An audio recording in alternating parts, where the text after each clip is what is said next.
Nous allons aujourd'hui vous présenter la salle d'archives de la SAM, mise à notre disposition par la mairie de Fouesnant, dans un local sécurisé et réunissant toutes les caractéristiques pour une conservation optimale des documents. Donc nous sommes avec Philippe Baudenès, qui est président de la SAM. Philippe, peux-tu nous expliquer un petit peu ce qu'est cette association? La SAM, c'est la Société d'archéologie et de mémoire maritime. Alors, Société d'archéologie, c'est la partie recherche d'épaves en mer. Mémoire maritime, c'est toute la partie archives, fonds documentaires. Très bien, et peux-tu nous dire où nous sommes? C'est une pièce qui est assez impressionnante.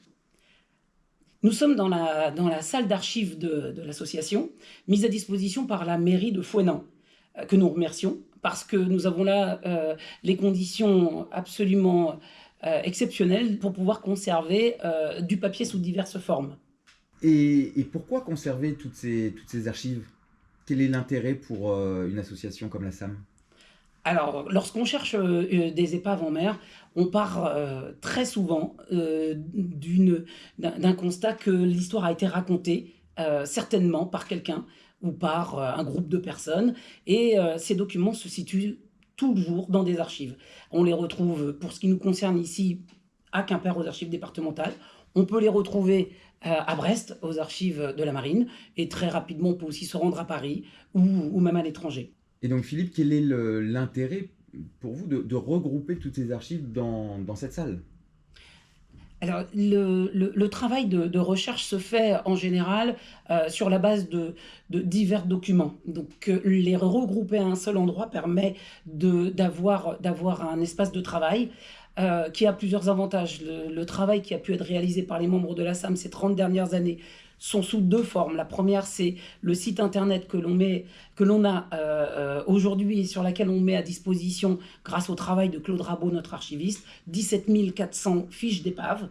Et la deuxième chose, c'est cette salle dans laquelle on a une centaine de classeurs qui regroupent l'ensemble des documents qu'on a pu travailler ces 30 dernières années, et une bibliothèque là, ici derrière moi, avec des Lloyd Register. Et donc Philippe, parmi tous ces documents, il y a eu des donations de fonds d'archives privés, c'est ça, qui ont été faits à la SAM. Depuis quelque temps, effectivement, on a quelques sollicitations des personnes qui ont travaillé plusieurs années, 10 années, 15 années, ou parfois même une vie, et qui nous sollicitent en disant que plutôt que de détruire, eh bien, ils nous les confient, puisque peut-être que la passion est passée, ou que l'âge ne permet plus de continuer, donc en fait, propose qu'on les récupère plutôt que de les perdre et de les détruire. Oui, effectivement. Et donc en fait, vous poursuivez leur travail. Et je vois qu'il y a également des cassettes VHF, donc vous récupérez toutes sortes de documents. Alors, les passionnés n'ont pas travaillé uniquement dans les archives, puisque l'objectif de tous les passionnés de recherche d'épave, c'est d'aller dans l'eau. Et souvent, eh bien, on envoie une caméra et on filme. Ces images, parfois, on ne reverra plus jamais ce que ces gens-là ont vu il y a 30 ans.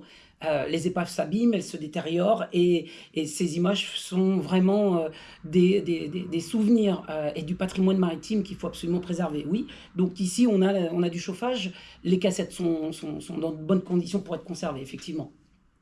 Et donc, si on décide de vous donner ces fonds d'archives, que deviennent-ils? La première chose, c'est de les stocker dans de bonnes conditions, de créer un fonds du nom du donateur, et de le glisser dans nos étagères avec, à la bonne place, avec le nom du donateur. On appellera ça le fonds Monsieur X. La deuxième chose, on ambitionne de tout numériser. C'est un projet un tout petit peu plus lointain, certes, mais de tout numériser de façon à ce que, sur une plateforme, on puisse proposer aux amateurs éclairés, aux chercheurs, aux universitaires de venir travailler sur cette plateforme. C'est une ambition qui risque de nous prendre plusieurs années, mais ça serait un projet qui servirait vraiment à la communauté. On a là, ici, tout un espace qui est dédié à de l'archivage. Donc, on a l'ensemble des recherches faites par les membres de la SAM ces 30 dernières années, ici regroupées en classeurs par thème, par localisation, par année. On a ici très belles cartes, hein. un fond de cartes qui nous a été donné par une personne qui faisait beaucoup de voile. C'était Monsieur Poncet, et il nous a laissé une bonne cinquantaine de cartes anciennes. Toute la partie Vidéo, c'est important puisqu'en fait, il y a énormément de choses qu'on ne reverra plus, nous, et encore moins les gens qui seront derrière nous.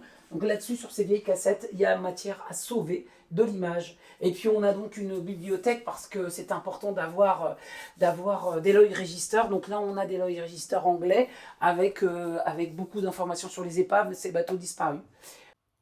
Nous proposons à ceux qui le souhaitent de confier leurs archives sous quelque forme que ce soit, papier, photo, vidéo ou carte, afin de créer un fonds d'archives qui sera mis à disposition des chercheurs, universitaires ou même de passionnés d'histoire maritime. La signature d'une convention entre le donateur et la SAM permet de respecter la propriété intellectuelle et de récupérer les documents à tout moment.